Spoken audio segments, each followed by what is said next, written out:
On va passer maintenant, on va ouvrir la table ronde qui accueille des représentants de la plateforme SLSP pour Genève. Donc on va aussi voir un petit peu comment ça va se passer plus concrètement ici. Alors d'abord Elena Gretilla-Beila qui est chargée de projet de la SLSP à l'Université de Genève, donc une des institutions vanguard du projet. Jean-Philippe Schmitt qui est chargé de coordonner le projet SLSP au niveau des bibliothèques de la ville de Genève, et Christian Burki, qui était responsable de renouveau dans le canton de Vaud. Voilà. Donc, qui vont nous parler un petit peu de ce qui se passe en Suisse romande. Alors, on va commencer peut-être par... je vais laisser tout d'abord... Elena Gretilla et Jean-Philippe Schmitt présenter un tout petit peu plus précisément leur rôle, mais assez brièvement dans ce projet.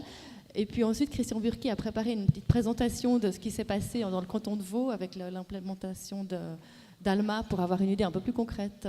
Et ensuite, on ouvrira donc la table ronde. Donc, Elena Gretilla. Bonjour tout le monde, donc, je suis chef de projet à l'Université de Genève depuis 2015. Ma tâche a été en premier lieu, au moment où je suis arrivée à l'université, c'était de mener la réflexion quant à la future plateforme qui serait celle choisie par l'Université de Genève et les bibliothèques académiques genevoises, puisque, comme vous l'avez entendu dans les diverses explications ce matin, il y avait Renouveau qui est parti dans sa solution en solo, et il y avait tout un questionnement, est-ce que SLSP, qui est ce projet qui arrive au niveau suisse, va pouvoir convenir aux attentes et aux besoins de l'Université de Genève et aux bibliothèques académique genevoise, ou est-ce qu'il va falloir partir dans une solution un peu analogue au modèle genevois, c'est-à-dire une LSP qui serait propre au canton de Genève. Donc dans un premier temps, tout en ayant un rôle actif dans les diverses phases du projet SLSP, parce que c'était aussi un choix très clair du rectorat de l'Université de Genève, c'était de suivre de manière très proche, puisque c'était une des institutions qui était partie prenante pour les demandes de fonds aux côtés des autres. Donc c'était de travailler dans le projet SLSP pour, en disant travailler à la solution qui nous convenait aussi, être un acteur, et d'autre part de justement, si besoin, être prêt à avoir un plan B ou un plan C. L'historique a fait que nous sommes arrivés très concrètement au choix de SLSP pour l'Université de Genève, puisqu'elle a aussi choisi d'être actionnaire de cette SLSP-SA et d'engager aussi un certain nombre de collaborateurs tout au long de ces phases de projet qui sont encore en cours maintenant, de manière quand même importante, avec en tout cas 4 collaborateurs qui ont toujours fait partie des groupes de travail de SLSP, qui ont suivi donc les différents travaux pour en faire la solution qui, nous l'espérons, sera la plus convenable, la plus intéressante pour l'université. Et puis, parallèlement à ce rôle vraiment propre à l'université, il est vrai que comme nous avions aussi constitué un comité de pilotage pour les bibliothèques académiques genevoises, puisqu'il y avait ce plan B qui aurait pu être une LSP genevoise pour les bibliothèques académiques, j'ai pas mal de contacts avec les bibliothèques académiques de la place genevoise et avec lesquelles on collabore régulièrement, pour pouvoir les tenir au courant de ces options importantes qui sont prises dans les SLSP, s'assurer qu'elles conviennent pour continuer une collaboration ensuite au niveau genevois aussi de nos institutions. Merci. Alors c'est vrai que ça concerne, là, par exemple, la BGE, les bibliothèques d'archéologie, etc. Donc vous êtes donc en contact proche avec Jean-Philippe Schmitt, justement, qui coordonne voilà, à ce niveau-là. Il y a la bibliothèque de Genève, il y a aussi d'autres partenaires plus petits, comme le Conseil écuménique des Églises, le pouvoir judiciaire. Donc, c'est l'ensemble des bibliothèques qui sont actuellement dans RERO, parce que le projet SLSP, c'est dans cette première vague de migrer les bibliothèques qui sont dans les réseaux actuels scientifiques dans SLSP, donc ces bibliothèques qui sont déjà coordonnées au niveau genevois par l'Université de Genève, puisqu'elle a ce rôle de coordinateur. Et à ce titre-là, on a maintenu des contacts réguliers pour les informer. Des divers projets aussi de Réro 21, entre autres. Bonjour à toutes, bonjour à tous. Je vais me présenter aussi très rapidement. D'abord parce que pour la ville de Genève, très concrètement, le projet ne fait que commencer, même si on a suivi, grâce à l'Université de Genève, tout le déroulement depuis 2015. Et pour laisser aussi un peu de temps à la présentation assez plus concrète de retour d'expérience de M. Burki et à vos questions. Pour commencer, je voudrais corriger le programme, tout simplement. Vous voyez que pour mon nom, il est noté que j'ai 2 fonctions, conservateur responsable de la collection générale. C'était vrai jusqu'à hier matin, en début de matinée, et responsable de la coordination SLSP pour les bibliothèques scientifiques de la ville de Genève. C'est vrai depuis hier en fin de matinée, puisque le conseil administratif a validé les quelques changements que ça induit dans le fonctionnement de la bibliothèque de Genève. C'est aussi une manière de concrétiser une gouvernance qui a été voulue par le département de la culture, qui a été mise en place. Thomas, si tu pouvais simplement le passer à l'écran. C'est une coordination qui est qui n'est pas l'équivalent de ce que fait l'université, tout simplement parce que nous ne sommes pas dans la même position. Comme l'a laissé entendre Madame Bachmann tout à l'heure, c'est à moyens constants. Les seuls moyens supplémentaires, entre guillemets, qui ont été accordés, c'est mon détachement de mon poste précédent pour m'occuper de la coordination. Et en fait, il s'agissait de représenter l'ensemble des bibliothèques scientifiques de la ville. En plus des bibliothèques scientifiques, il y a aussi la bibliothèque des archives de la ville, et d'arriver à identifier une structure qui corresponde à l'organisation d'Alma, et d'avoir pour chaque domaine dont on a déjà évoqué les acquisitions, le prêt, etc., d'avoir une liste de spécialistes, de référents qui nous permettent de fonctionner et notamment aussi de collaborer avec l'Université de Genève. Pour terminer, donc c'est tout récent, c'est quelque chose qui se met en place. Je voudrais quand même préciser aussi que la charge n'est pas la même peut-être que celle qui a posé sur l'équipe de l'Université de Liège, dont M. Renaville vous a parlé. D'abord parce que les questions techniques de migration, de préparation des données sont prises en charge par l'équipe SLSP, avec nos retours évidemment pour préparer les données.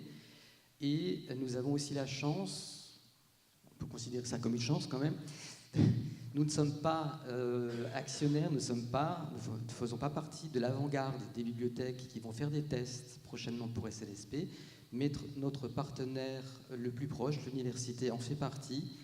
Et je ne voudrais pas dire que vous avez essuyé les plâtres pour nous, mais en tout cas, pour le dire de manière positive, on va certainement pouvoir bénéficier de votre expérience pendant ces tests. Et l'idée, c'est vraiment d'arriver à une solution au bout du compte qui soit la meilleure possible pour nous permettre de collaborer pour nos usagers qui sont quand même très largement les mêmes. Voilà, et puis pour terminer vraiment cette fois, je dirais que j'ai beaucoup apprécié aussi, ça sera peut-être l'objet du débat, la présentation très concrète de l'Université de Liège, M. Renaville, qui insiste non pas sur l'inquiétude de savoir comment on va pouvoir adapter notre fonctionnement actuel dans le nouveau système, mais plutôt sur la démarche très positive de se dire que c'est motivant d'imaginer à la fois de nouveaux services et de nouvelles manières de fonctionner pour tirer parti des fonctionnalités du nouveau système dont on bénéficiera. Oui. Je voulais juste encore peut-être compléter une chose pour que ce soit clair peut-être pour tout le monde, c'est que donc il y a bien 15 actionnaires dans la SLSP SA, 15 institutions, mais dans la première phase de migration pour 2019, comme il vous a été présenté ce matin, ce ne sont que 9 bibliothèques pilotes qui vont donc être actives, et l'Université de Genève est l'une de ces bibliothèques pilotes. Et ensuite, bien entendu, toutes les autres bibliothèques seront concernées en 2020. Mais je crois que c'est important de bien comprendre qu'il y a une temporalité différente pour vraiment les bibliothèques pilotes, qui commencent vraiment dès janvier 2019 à travailler sur le modèle un petit peu d'organisation qui vous a été présenté pour la ville de Genève. Et ensuite, d'autres acteurs, toutes les autres bibliothèques seront également sur le terrain dès 2020. Merci. Alors, je vous laisse la parole, Christian Burki. Rebonjour à toutes et à tous. Ça fait 18 mois que je suis en charge du réseau Renouveau. Ça fait aussi 18 mois que je suis immergé dans le monde des bibliothèques. Donc, mon parcours n'est pas là initialement, mais je prends énormément de plaisir, j'ai énormément de passion pour faire ce qui doit être fait. Mon parcours est un peu à l'image de Renouveau, un peu hybride. Je viens de l'informatique, j'ai fait beaucoup de projets, j'ai fait de l'innovation, développement de produits et de services. Donc, mon parcours un peu hybride correspond bien à la diversité aussi qu'il y a dans Renouveau. Le dénominateur commun, c'est j'aime travailler dans des thèmes où on a un impact sur les gens, sur les usagers, et je pense qu'on a vraiment une mission qui est formidable. Donc voilà ce qui me motive d'être à la tête de Renouveau. Et donc, vous pouvez nous présenter donc, voilà, ce qui s'est passé dans le canton de Vaud, qui va, je pense, vraiment donner aussi une idée plus concrète. Alors j'espère être le plus concret possible. J'ai 5-10 minutes pour faire un petit tour d'horizon. Donc il y a presque toutes les bibliothèques du Renouveau qui sont sur ce slide. Je ne vous laisserai pas le temps de compter parce que je ne sais pas lesquelles manquent. Donc mon objectif, c'est juste de vous présenter un tout petit peu Renouveau, de vous expliquer comment ça marche, un retour d'expérience, les trends dans lesquels nous sommes actuellement, un petit peu les challenges. Et donc je vous propose de directement démarrer. Avec donc Renouveau, c'est à peu près 122 bibliothèques aujourd'hui. C'est plus de 50 bibliothèques à intégrer dans les 2-3 prochaines années, scolaires, gymnases, etc., des musées, des fondations. On a 8 ETP à la coordination Renouveau, en tout et pour toutes. C'est un peu plus d'une dizaine de personnes qui gèrent la plateforme, qui animent le réseau, qui assure les formations, aussi avec des personnes de milice qui viennent nous aider, bien sûr. Donc, c'est passablement de travail. Quelques chiffres, je ne vais pas tous les passer en revue, mais c'est près de 3 millions de consultations de ressources électroniques, et ça fait la différence, une des différences par rapport à notre système précédent. C'est plus de 550 professionnels dans le réseau, donc ça compte aussi, ça pèse son poids.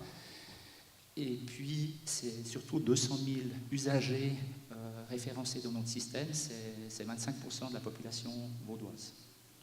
Alors, je vous dirais qu'il y a à peu près 90 000 écoliers qui sont dedans, donc ça relativise un tout petit peu ce chiffre. Renouveau mode d'emploi. Donc on a un système ALMA avec 2 institutions logiques qui sont École et lecture publique, qui regroupent les bibliothèques scolaires et publiques, et puis sciences et patrimoine, qui, comme son nom l'indique, les bibliothèques scientifiques, patrimoniales, les musées et d'autres institutions. On a une équipe qui administre cette plateforme, qui anime le réseau. Il y a une personne qui est dans la salle, qui n'est plus chez nous, mais qui est encore sur la photo. Bonjour Yasmine. On fait ça pour les professionnels du réseau, mais on fait ça surtout aussi pour les usagers, à travers l'outil de découverte. On offre du support aux bibliothécaires, au réseau, aux professionnels, par des formations, par des tables rondes qu'on organise, où on rassemble les professionnels du réseau pour partager les trucs et astuces, augmenter le niveau de compétences. On fait aussi des tables rondes thématiques, par exemple en rassemblant toutes les bibliothécaires de musées, par exemple, pour vraiment traiter leurs problématiques propres. On a bien sûr des assemblées, et puis on a un outil avec lequel on est en contact avec notre réseau, qui est un outil de ticketing à travers lequel les usagers peuvent déposer des demandes, déposer des problèmes, et avec lesquels on interagit. On a toute une série de commissions techniques qui sont majoritairement dirigées par des personnes de la coordination, pour des raisons de lien entre la connaissance de la plateforme et la connaissance métier, pour finalement prendre des décisions qui sont praticables sur la plateforme ALMA. Elles sont composées entre 5 et 8 personnes. En général, ces commissions techniques siègent entre tous les 2 mois environ. Ça dépend des thématiques. Il y a pas mal de travail suivant les commissions techniques. Je pense à l'outil de découverte, je pense à la commission technique catalogage. Et on a une commission de coordination qui, en fait, coordonne ces commissions techniques pour qu'on soit cohérent sur le long terme et pas qu'une commission diverge et qu'on se crée des problèmes soi-même sur nos plateformes. On offre aussi à nos membres la possibilité de développer des logiciels externes à la plateforme Alma qui viennent consulter ou modifier des données sur la plateforme Alma à travers des API, comme on les appelle. Ça, c'est en cours. Il y a une ou deux institutions qui se sont lancées dans cette direction-là. Et on a, bien sûr, il faut qu'on fasse de la veille technologique. Alors, de la veille, c'est faire partie des conférences, être là aujourd'hui et discuter avec certains d'entre vous, ça fait aussi partie de ça. C'est faire partie de groupes d'utilisateurs. Je pense à l'ACEF, qui est l'association des clients Ex Libris France, par exemple, aussi pour échanger, parce qu'il y a beaucoup de choses qui se passent en France par rapport à ça. Il y a bien sûr les clients Ex Libris, qu'on a rencontrés à Igelu, à Prague cette année, pour pas mal d'entre eux, comme le disait François. Et donc de garder des contacts, d'échanger les bonnes pratiques, surtout de demander comment est-ce que vous résolvez un certain type de problème. Et puis en échange, nous aussi, on partage nos expériences et la manière comme on a résolu des choses. Et puis Internet, bien sûr. On n'a pas de conseil d'administration chez Renouveau, mais par contre, on a une gouvernance qui est le conseil Renouveau, qui est présidé par Jeannette Frey, qui est la directrice de la bibliothèque cantonale universitaire Lausanne. Il y a une dizaine de personnes qui font partie de ce conseil Renouveau et qui représentent les bibliothèques du réseau, en fait. C'est le plus représentatif possible des bibliothèques du réseau, et c'est comme ça qu'on gouverne aujourd'hui Renouveau. Expérience et challenge, j'ai classé ça en expérience, tendance et challenge. Alors, au niveau des expériences, c'est un peu, je ne suis pas aussi concret que François, mais ce qui nous est paru relativement rapidement très important, c'est la proximité avec les bibliothèques, c'est comprendre leur quotidien, comprendre comment ils fonctionnent, surtout dans un réseau aussi divers. Donc c'est pour que finalement dans le système on paramétrise, on normalise ce qui peut l'être, mais pas plus, pour laisser la liberté opérationnelle sur le terrain aux bibliothèques. Donc c'est un équilibre qu'on ne peut jamais atteindre, mais qu'on essaye d'atteindre. On le fait par exemple justement en réunissant les gens aux tables rondes, on le fait par les visites de bibliothèques, par la coordination, on va visiter des bibliothèques dans le canton pour comprendre le quotidien.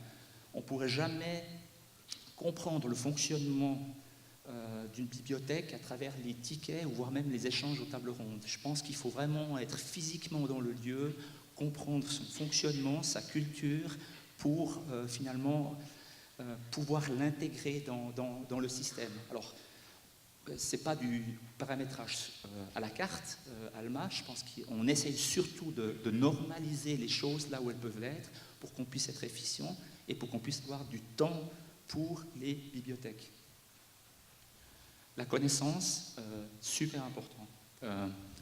On peut former sur Alma, mais comme François le disait, chaque mois il y a une nouvelle release, les choses évoluent, et la formation, c'est vraiment la formation continue et des échanges continus qui doivent avoir lieu pour maintenir ou pour amener ce niveau pour que le réseau fonctionne.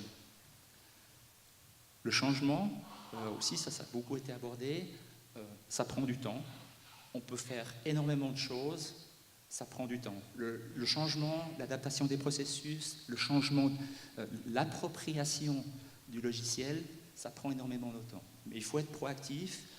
Sur Renouveau, je dirais, probablement, ça a duré 18 mois après le Go Live pour qu'on sente le basculement vers le côté positif où les gens, finalement,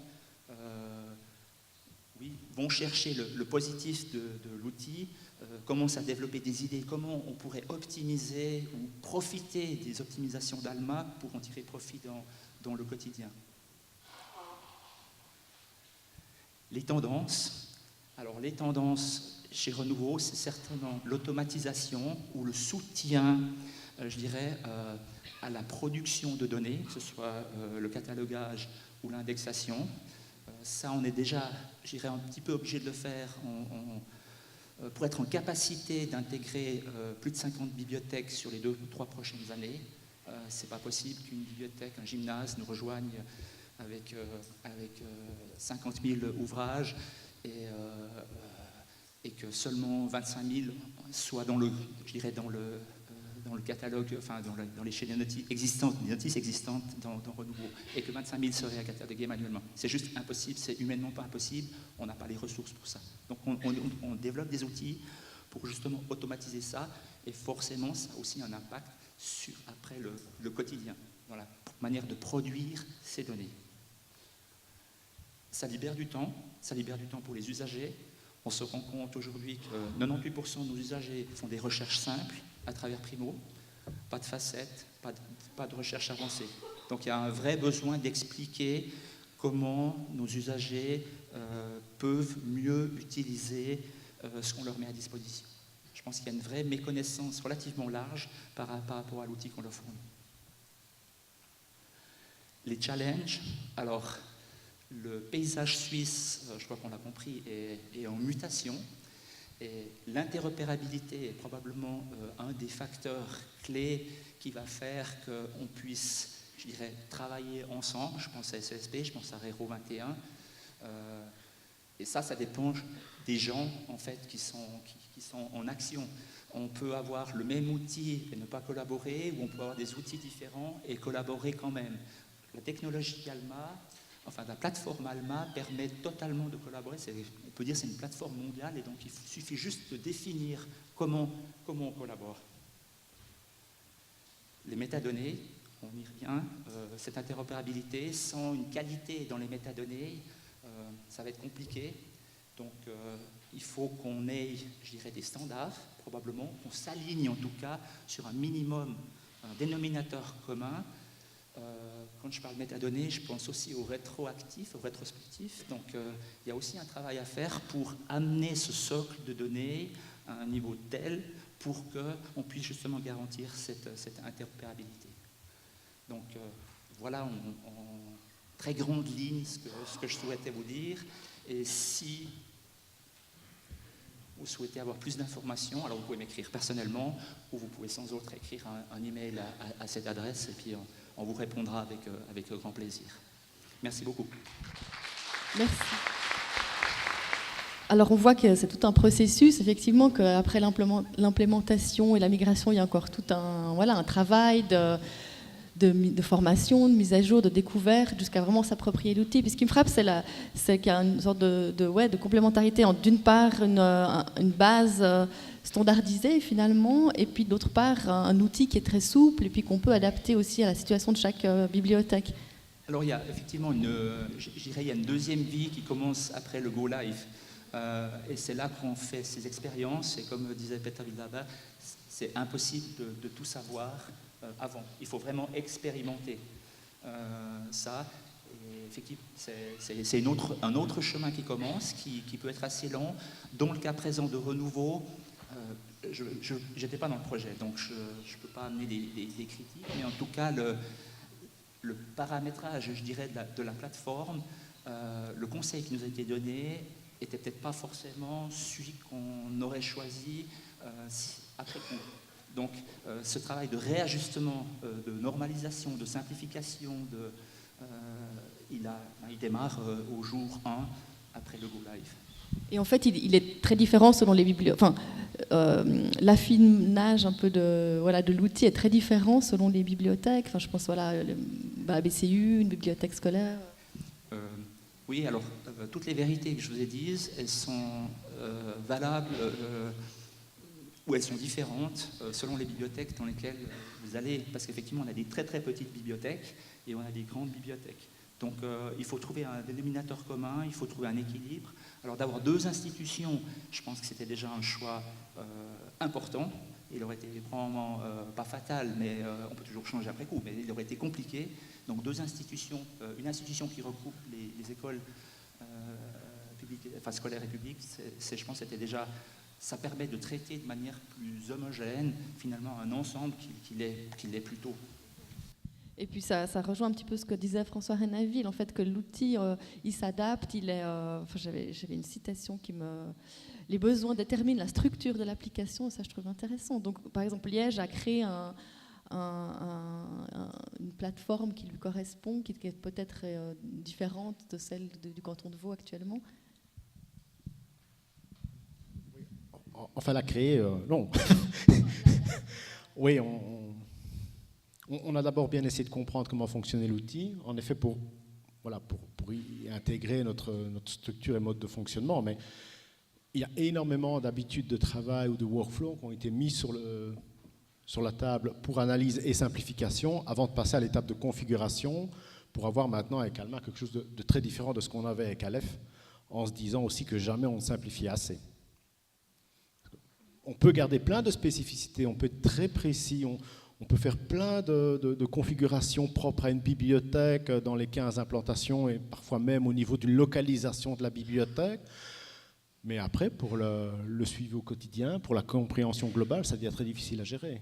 Donc nous, on est resté dans des règles relativement génériques pour l'ensemble, enfin qui sont généralement d'application pour l'ensemble des implantations et bibliothèques. Mais on pouvait aller beaucoup plus loin dans l'affinage. Mais ça complexifie tout. Donc, pas hésiter, nous, à changer plutôt que de répliquer. Et puis, l'Université de Genève va entrer dans cette... Enfin, comme elle est dans les universités, les institutions d'avant-garde qui vont vraiment tester la plateforme, vous allez bientôt commencer la migration. Et là, il y aura vraiment toute une phase de test, justement, avec les gens d'Ex Libris. En fait, comment ça se passe? Qu'ils viennent chez vous et puis vous ensemble, regardez comment migrer ces données, quelles sont les références aussi communes aux autres bibliothèques de Suisse, en sachant que chaque bibliothèque a sa culture, a ses différences, en plus alémanique, romande, j'imagine que ça va poser de sacrées questions, sacrés défis.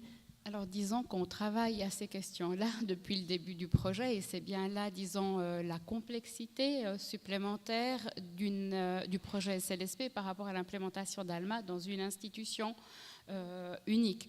Parce que, bien entendu, quand on parle de changement de paradigme important par rapport avec l'arrivée de SLSP, c'est aussi parce qu'on va faire confluer des méthodes de travail, des groupes de personnes sur une base commune. Et cette base, elle n'est pas commune pour l'heure. Ce qui veut dire qu'on va travailler ensemble en étant de langues différentes, en ayant des règles de catalogage qui pour l'instant sont différentes et en ayant des référentiels d'autorité qui sont différents. Donc on est en train de faire, disons, tout ce passage de préparation pour trouver une solution commune qui soit celle que tout le monde peut utiliser en répondant aux standards dont il a besoin pour travailler et surtout pour les utilisateurs, évidemment.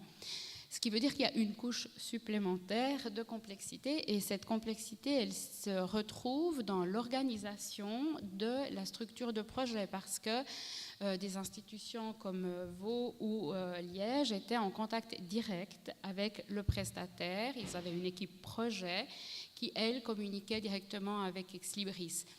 Pour SLSP, et donc c'est le rôle effectivement de cette entité, l'unité centrale SLSP, c'est qu'elle centralise pour l'ensemble des autres bibliothèques ce travail et ce contact avec Ex Libris.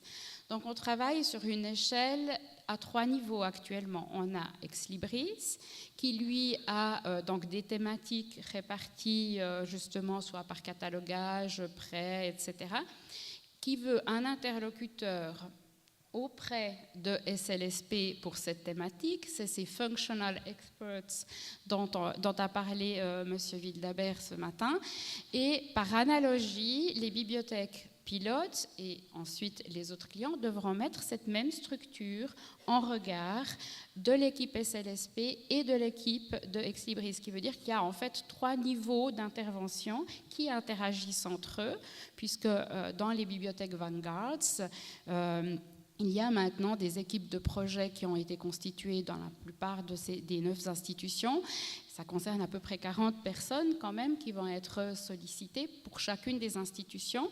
Il y en a 2 par thématique, donc ça fait un grand nombre qui vont aller discuter avec les functional experts de SLSP, qui ensuite, eux, sont aussi en interaction avec Ex Libris. Donc, Ça veut dire que c'est une complexification supplémentaire et on essaye aussi au sein de SLSP d'avoir, disons, le plus petit dénominateur commun pour le Go Live, pour les points essentiels.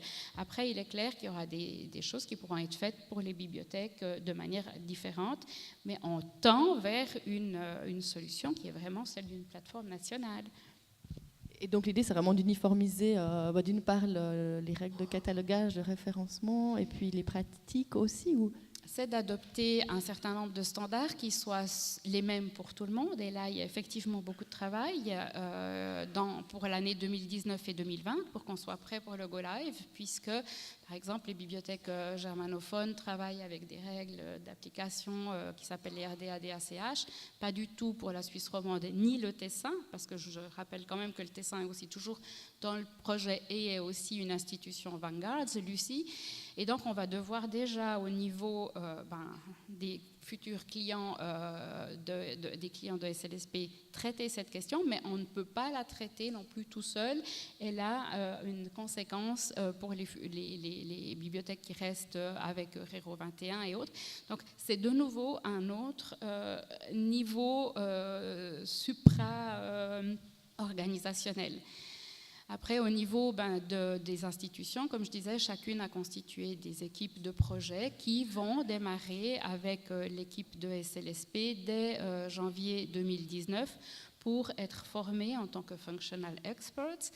Et là, il y a tout un calendrier effectivement d'apprentissage, d'auto-formation et de travail d'apprentissage et de connaissance de la solution qui se fait avec Exlibris en appui. Voilà. Donc il y aura un premier volet, si on peut dire, avec ces experts-là pour toute la phase de migration, et puis qui sera tout courant 2019. Et c'est dans un deuxième temps seulement en 2020 que le reste des collaborateurs sera formé à utiliser l'outil, en fait.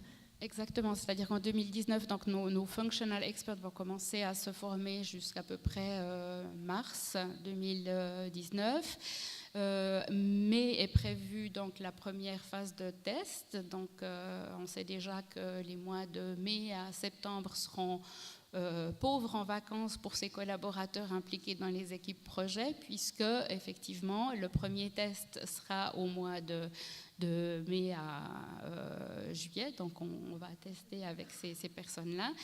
Et ensuite, on va faire remonter les retours que l'on a, faire adapter, et il y aura une deuxième migration pour laquelle il va être nécessaire de nouveau de retester. Et alors, à l'Université de Genève, par exemple, nous avons les Functional Experts, effectivement dédiés pour les thématiques, mais nous avons aussi estimé qu'il était nécessaire pour appuyer le changement, justement, qui est important dans les processus, d'avoir une structure avec des relais sur site, puisque l'Université de Genève est une bibliothèque, mais qui est sur 5 sites. Et donc, nous avons aussi sur ces 5 sites identifié les relais sur site qui vont appuyer les 2 personnes functional experts pour cette période intense de test, d'adaptation, de réflexion justement sur les workflows, parce que ce n'est pas justement que tester, mais c'est essayer de réfléchir dans cette idée de dynamique, de nouvelles prestations que nous souhaiterions aussi pouvoir développer, seuls ou au travers de la plateforme de SLSP, préparer ce terrain. Alors, il est vrai que, comme le disait François, c'est astreignant sur 6 mois. Ce sera peut-être tout autant astreignant dans la mesure où, avec SLSP, on est sur une durée de plus de 24 mois. C'est-à-dire qu'on n'a pas cette même temporalité dans l'urgence, mais il faut un investissement qui dure. C'est une charge qui est lourde aussi à organiser. Ce n'est pas peut-être un remplacement sur 6 mois, mais un appui sur 1 année, voire 2 ans. Donc c'est une autre dynamique et ça demande aussi, disons, la capacité de réussir à fédérer toujours ces équipes sur cette durée, en attente de voir les résultats finaux pour 2020, fin 2020. Et puis, est-ce que vous avez des ressources supplémentaires, justement, pour toute cette période ? Alors, nous attendons le Père Noël. Non, il est clair que nous avons identifié des besoins, comme je crois que c'est une évidence pour la plupart des institutions. Nous espérons avoir un appui dans ce sens de la part du rectorat. Nous attendons, comme je dis, peut-être que le Père Noël arrive un peu plus tôt que le 25 décembre. Nous attendons impatiemment un retour. Mais il est vrai que sinon, la situation est très complexe, puisqu'il y a cet élément aussi de durée. Donc, on espère beaucoup avoir des ressources complémentaires. Et puis, à ce stade, de quelle manière est-ce que vous collaborez déjà avec les bibliothèques de la ville de Genève, justement, étant donné que vous êtes pionnier dans tout ce qui est cette migration et ces tests, est-ce que vous devez déjà avoir intégré dans la réflexion, justement, les besoins et les particularités des bibliothèques de la ville? Enfin, comment vous collaborez avec Jean-Philippe Schmitt? Alors, je dois dire qu'on les a peut-être un peu délaissés ces derniers 2-3 mois pour la simple et bonne raison que comme l'université, donc SLSP, comme vous l'a dit Monsieur Wildhaber, aurait peut-être dû déjà avoir recruté ces functional experts et ça n'est pas le cas. Donc, il y a eu une demande d'appui à l'équipe existante de SLSP pour que des ressources, des bibliothèques, leur soient mises aussi à disposition pour travailler à la finalisation du concept, parce que c'est une phase extrêmement importante qui doit être clôturée d'ici la fin du mois de novembre. Et il est vrai que nous avons eu la chance d'obtenir du rectorat et surtout de la direction aussi de la bibliothèque de déléguer des personnes maintenant sur ces tracks qui sont appelés ainsi par Ex Libris. Nous avons une équipe quand même de 10 personnes maintenant à peu près impliquées sur ces différents volets de l'équipe de l'université. Et à ce titre, ils apprennent justement à connaître le système. Il y a beaucoup de questions, des formations aussi.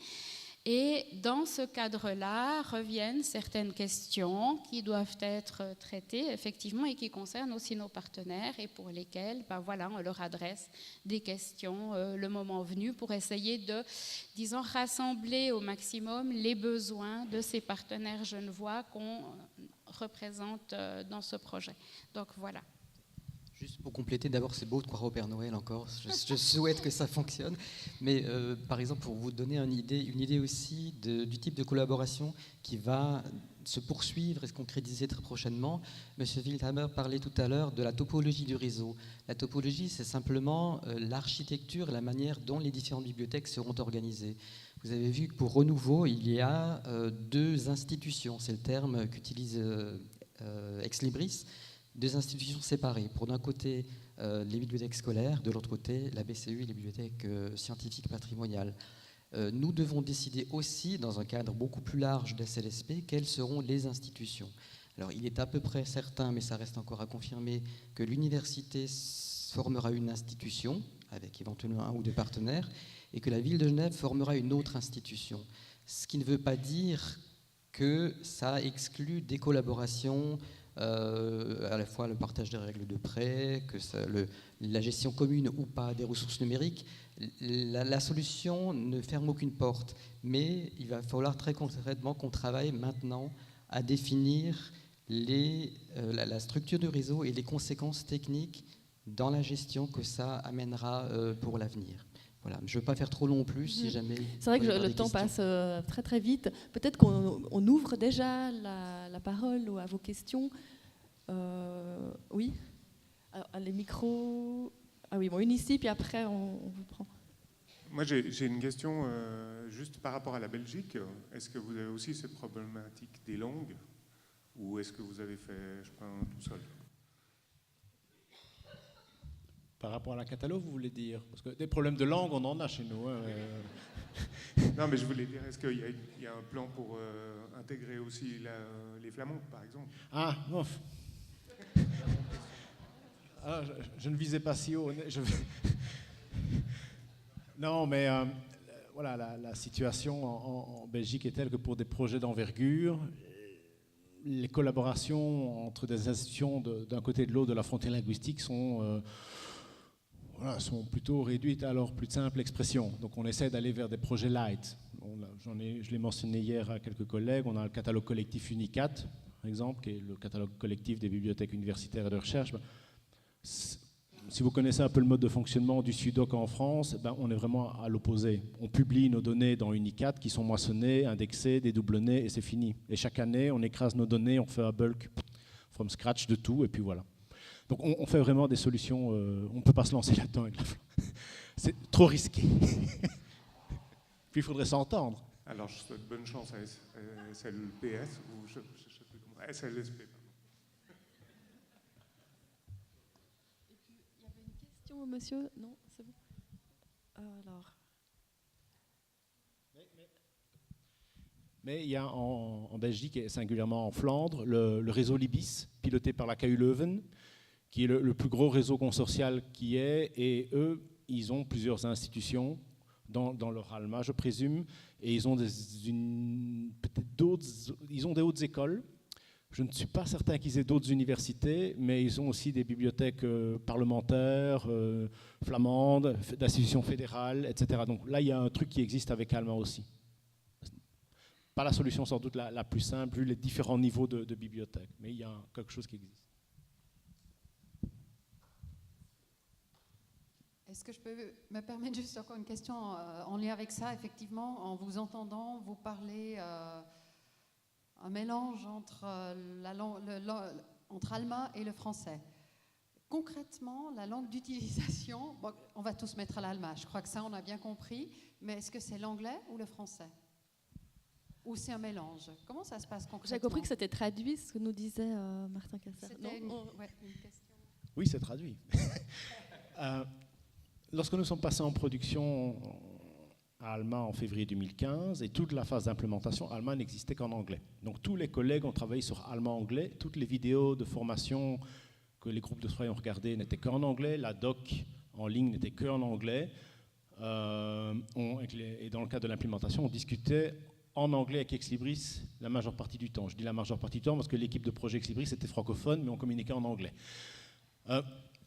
Même pour des collègues qui n'ont pas un grand bagage scolaire ou universitaire ou de hautes études, qui n'ont parfois qu'un diplôme de primaire ou début de secondaire, voilà, ils l'ont fait en anglais. Ça n'a pas été un gros problème. On a fait une petite enquête quelques mois après la mise en production. Globalement, de mémoire, 95% des collègues n'ont pas eu de problème avec le fait qu'à l'époque, dans la mise en prod, ALMA était en anglais. La traduction en français d'ALMA est arrivée, oui, peut-être 6 mois après notre mise en production. Exlibris nous avait d'ailleurs de collaborer à la révision de certaines composantes de celle-ci. C'est un travail titanesque pour lequel ils ont engagé une boîte de traduction. On a fait toute une série de recommandations, de conseils, on a repéré des erreurs, mais voilà, on y a passé plusieurs jours. On n'a pas pu tout revoir. Je sais qu'il reste parfois des soucis de traduction avec des concepts qui sont traduits de 2-3 façons différentes. Ça, c'est parce que vous passez par des boîtes de traduction. S'ils avaient demandé à leur propre staff, évidemment, ça leur aurait pris beaucoup plus de temps, mais la traduction a été bien meilleure. Et puis, ils ont également traduit l'aide en ligne, d'abord en allemand, et puis en français. En français, je présume que c'est à la demande des collègues de France dans le cadre du projet SGBM, où c'était une exigence d'avoir la documentation traduite en français. Moi, j'ai demandé il y a quelques mois à des collègues, ici et maintenant qu'ALMA est en français, combien d'entre vous utilisent toujours l'interface anglaise ou êtes-vous passé en français? 93% sont toujours sur l'interface anglaise. Quand je suis sur l'interface française, je ne comprends pas toujours où je suis. Parce que voilà, j'ai été habitué à travailler dans les concepts en anglais. Le produit a été construit aussi parfois pour avoir des boutons ou des libellés qui avaient telle taille. À partir du moment où vous traduisez des concepts, voilà, en français, ça prendra 30 caractères, tandis qu'en anglais, c'est 10 caractères. Ça ne se présente pas différemment. Donc, il faut s'habituer. Et l'aide en ligne, voilà, c'est bien de l'avoir en français pour ceux qui aiment.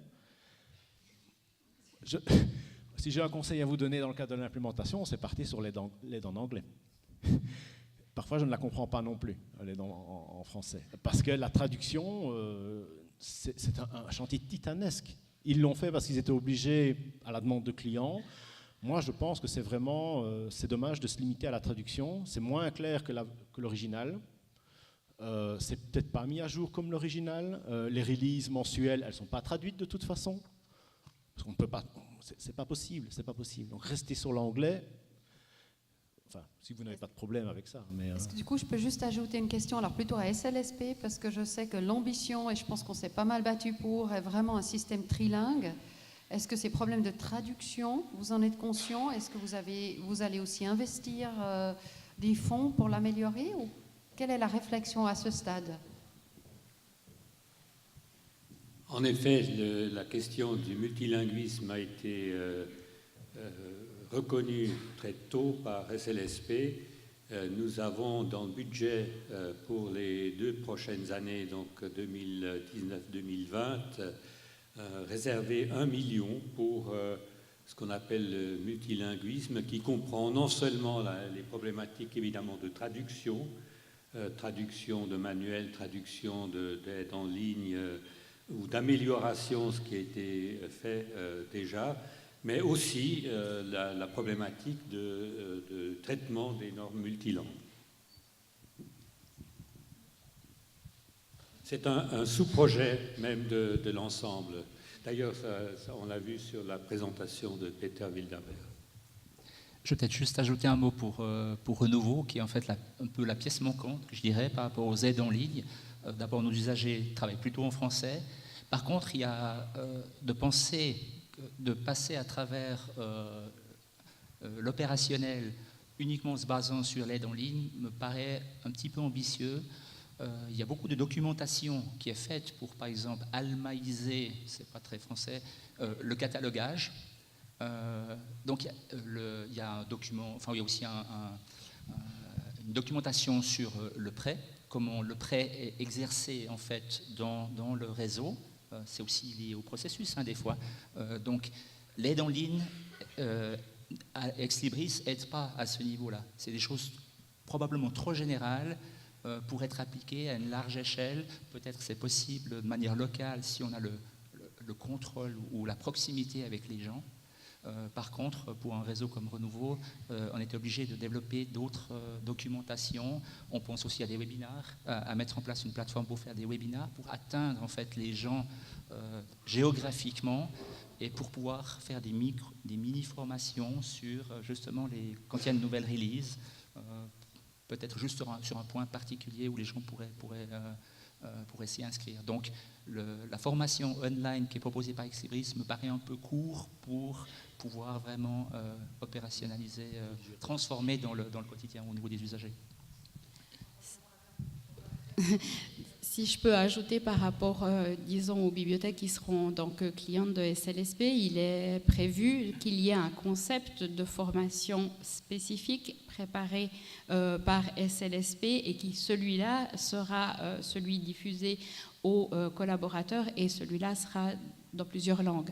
Donc il faut peut-être différencier la période maintenant dans laquelle on prend, disons, connaissance, on entre dans le système, et avec les functional experts, c'est beaucoup plus simple d'avoir une seule langue aussi par rapport à la compréhension justement de certains éléments. La bibliothèque demandeuse n'est pas la même chose en allemand que... Par exemple, dans le pré-inter, il y a toujours confusion. La bibliothèque demandeuse, en fait, on ne se comprend pas. Ce n'est pas la même institution, justement, dans le processus. Donc, il y a des mécompréhensions qui sont gênantes, plus qu'autre chose, qui freinent le développement de la compréhension. Et à ce niveau-là, je pense que c'est important de travailler en anglais. Maintenant, on voit, en tout cas dans cette Get Ready phase, avec les personnes qui sont dans les tracks, qu'il y a beaucoup plus d'aisance à parler le même langage. Et Ex Libris a des personnes qui parlent très bien l'anglais ou le français dans nos calls, mais c'est vrai que c'est important d'avoir cette première même base. Oui, je constate que les anglicismes sont présents. Voilà. Encore un mot par rapport à l'aide en ligne et à la traduction. C'est vrai que je l'utilise moi en tant qu'administrateur. Tous les jours, je suis dessus. Mais les collègues qui travaillent au quotidien dans Alma, alors qu'ils peuvent y accéder aussi facilement, on leur dit qu'ils peuvent, mais on donne aussi des formations en français à partir de how-to, des pages web qu'on a faites ou des supports de PowerPoint qui, eux, sont en français, parfois avec des captures d'écran en anglais. On n'a aucun complexe avec ça, parce qu'on ne peut pas dire à nos collègues « va sur la doc, tout est là ». Il faut qu'on ait digéré, et ça correspond évidemment à notre configuration. Donc cette configuration, enfin ces supports de formation, d'ailleurs, ils sont en ligne, accessibles à tout un chacun sur Internet. Je vous enverrai l'adresse si ça peut aider.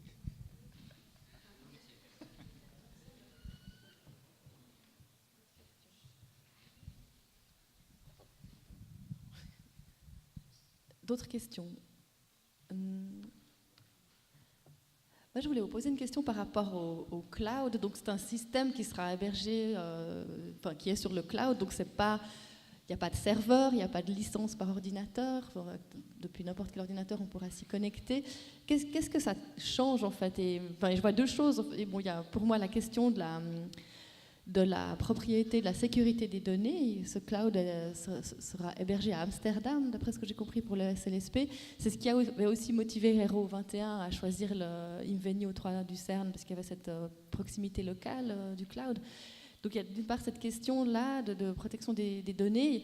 Et puis l'autre question, c'est que Ex Libris Alma a été choisi par beaucoup d'institutions et donc va devenir, je ne sais pas s'il est majoritaire dans ce système de gestion des bibliothèques, mais va petit à petit être dépositaire d'une masse gigantesque de données. Voilà, qu'est-ce que ça pose comme question aussi? Et puis est-ce qu'on peut imaginer dans un futur plus ou moins proche finalement une collaboration, des échanges à l'échelon international avec ce système? Alors, je ne sais pas vraiment à qui je pose cette question en fait, mais peut-être qui se sent d'y répondre.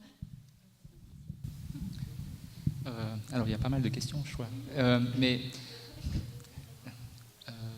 j'aurais fini par la protection des données. Je dois y réfléchir. Mais non, le cloud, finalement, c'est mettre notre système, nos données, quelque part nos machines, parce qu'il y a quand même des machines, dans un environnement d'un prestataire qui maîtrise ça. Ça sécurise aussi passablement parce que les portes d'entrée, en fait, sont maîtrisées à travers les API. Donc on a un vrai contrôle à travers ces API de qui veut faire quoi sur la plateforme. Donc en termes d'hébergeurs ou d'exploitants, je pense qu'on serait incapable, avec l'infrastructure qu'on aurait par exemple sur le canton de Vaud, d'avoir un environnement qui puisse garantir la même sécurité des données que ce que Ex Libris est capable de faire. La protection des données ou la confidentialité des données, c'est certainement une thématique que Ex Libris est consciente. Ils ont passablement communiqué là-dessus. François peut peut-être plus dire à ce sujet que moi, pas plus, mais c'est... Enfin, sur un plan technique, je ne sais pas grand-chose, mais ils ont toutes les certifications ISO qu'il faut, ils les ont. Il y a un site qui s'appelle trust.exlibrisgroup.com où ils expliquent un peu comment cela fonctionne chez eux. Et d'ailleurs, le data center Amsterdam n'est pas celui d'Ex Libris, c'est un data center qui héberge des données de plein de sociétés. Et Ex Libris est un client de ce data center Amsterdam. Ils n'ont pas investi dans des serveurs physiques à Amsterdam pour leurs clients européens. Oui, j'ajouterais juste, de toute façon, pour avoir remporté le marché public, il est clair que Ex Libris a dû garantir qu'il répondait à toutes les exigences, en tout cas au niveau du droit suisse. Pour SLSP, c'est un critère fondamental, comme ça l'a été pour la Bibliothèque nationale ou Renouveau ou d'autres. Donc, de toute façon, les réglementations, même très strictes au niveau des différents cantons, sont respectées dans la mesure où il y a eu l'attribution, puisque ce point-là était exigé. Voilà. Un petit complément très pratique aussi, qui n'est pas en lien très très direct avec le cloud, mais quand même c'est un parallèle. De la même manière que ce ne sont plus les bibliothèques ou les centrales de réseau qui gèrent les machines et les serveurs, donc de la même manière, sur nos machines à nous n'aurons plus de clients installés. C'est une question de gestion d'accès, c'est-à-dire que Alma, en fait, pour nous, ce sera simplement la fenêtre d'un navigateur avec un login et un mot de passe, et il n'y a pas d'installation lors de chaque mise à jour mensuelle, évidemment. Tout se fait directement, c'est le prestataire qui organise ça, et nous y accédons par l'intermédiaire d'un navigateur.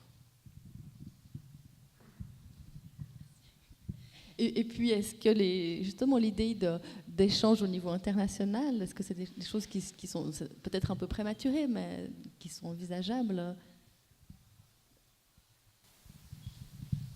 Alors, je réponds sans être encore dans Alma, puisque autour de la table, vous avez bien entendu deux acteurs qui sont dans l'attente de passer à Alma, qui ont encore plein qui se réjouissent du projet. Questions, plein d'illusions, plein de questions.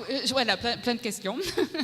Et puis, deux acteurs qui sont en plein dedans. Mais disons, je pense que l'échange se fait, et on l'a compris déjà aussi, peut-être avec l'expérience, les retours de Liège-Haute. Il y a des plateformes d'échange, d'expériences qui sont faites avec Alma, donc on peut réutiliser réalisés, soit des développements, soit des modes de, voilà, comment on a implémenté tel ou tel service. Ça se fait, c'est dans une communauté des utilisateurs. Et au niveau des métadonnées ou des données, disons, bibliographiques aussi, il y a déjà, puisqu'il y a aussi dans la community zone de Alma un certain nombre d'informations qui sont disponibles pour tous les clients à travers le monde. Il y a déjà une certaine collaboration après, de dire, ben voilà, après je ne sais pas à quelle activité précise vous référez, disons.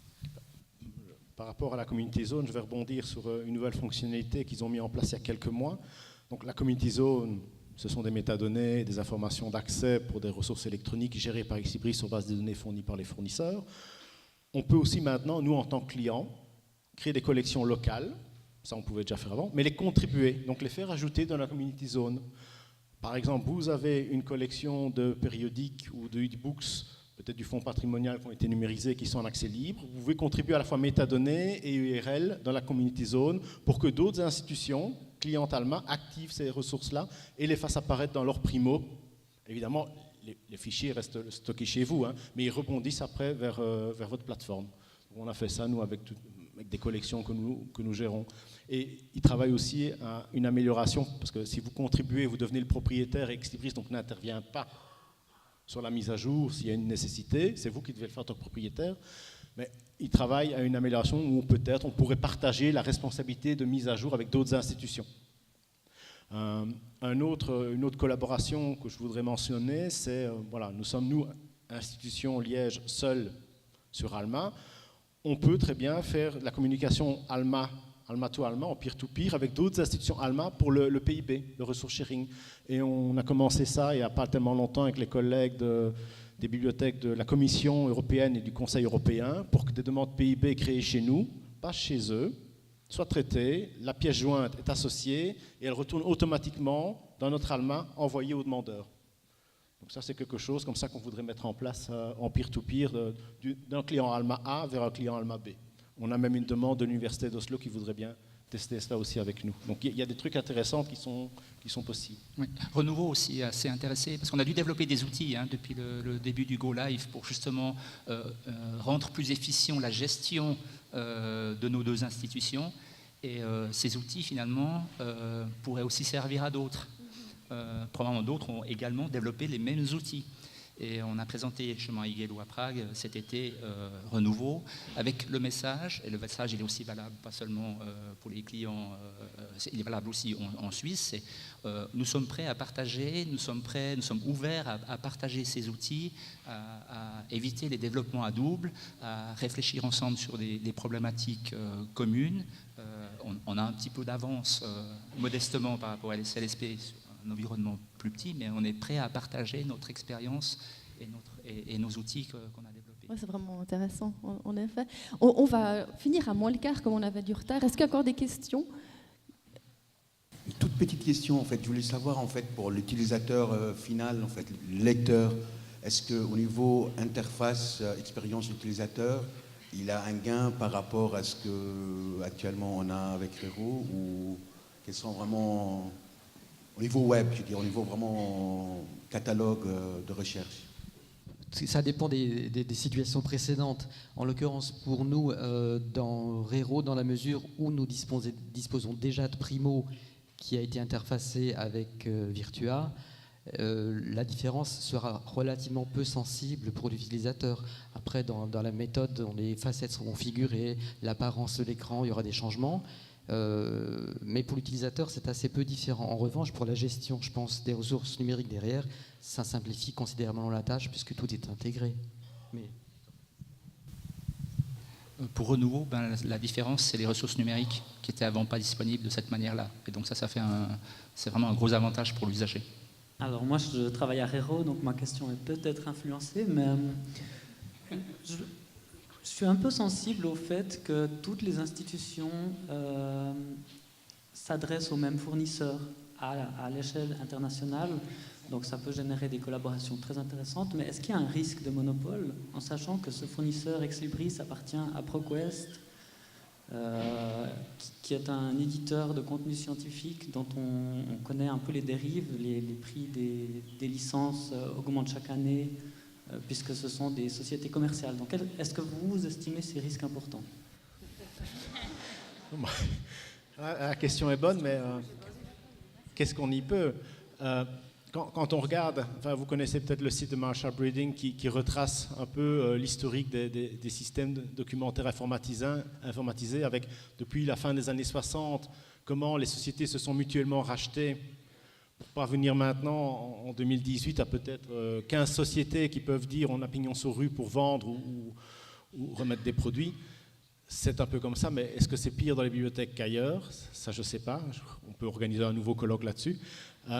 Au niveau de ProQuest, oui, mais par rapport à l'autre, par rapport à EBSCO, c'est sans doute pas différent. Moi quand ProQuest a racheté Exibris et qu'on l'a découvert 3 semaines avant la mise en prod, on a été un peu surpris parce qu'on n'avait rien vu venir comme tous les clients, mais quelque part ça nous a rassurés parce qu'on s'est dit ok, ProQuest travaillait sur Intota qui voulait être un concurrent de Alma. S'ils se sont dit on va racheter Exibris, c'est qu'ils considéraient que le produit était sans doute bien mieux évolué que le leur, et au lieu de continuer à développer une solution parallèle, autant bénéficier de tout ce qu'il y avait comme know-how et de développement, et ils ont réorienté un peu comme ça leur palette. Maintenant, Exibris avant n'était pas indépendant. Ils appartenaient à des fonds de placement, et tous les 3-4 ans, ils étaient rachetés par un nouveau fonds de placement qui voulait faire du fric avec, et qui leur vendait au bout de 3-4 ans. Donc nous, quand on a vu que ça quittait un fonds de placement pour rentrer chez un acteur du métier qui a pignon sur rue, on s'est dit, à la rigueur, on préfère ça qu'un fonds de placement. Vous le voyez très bien sur la cartographie de Marshall Breeding, les fonds auxquels Exibris a appartenu au cours des dernières années, c'est vraiment pour faire du fric. Et voilà, donc c'est indépendant, il ne l'était plus depuis longtemps, et oui, il y a consolidation du marché, mais en espérant que ça se passe bien pour plus tard et qu'il n'y ait pas des augmentations soudaines de prix, par exemple, et qu'on se dise, mais qu'est-ce qu'on va faire maintenant? Voilà, on touche du bois. Merci, on va mettre fin à cette matinée. Merci à tous nos interlocuteurs.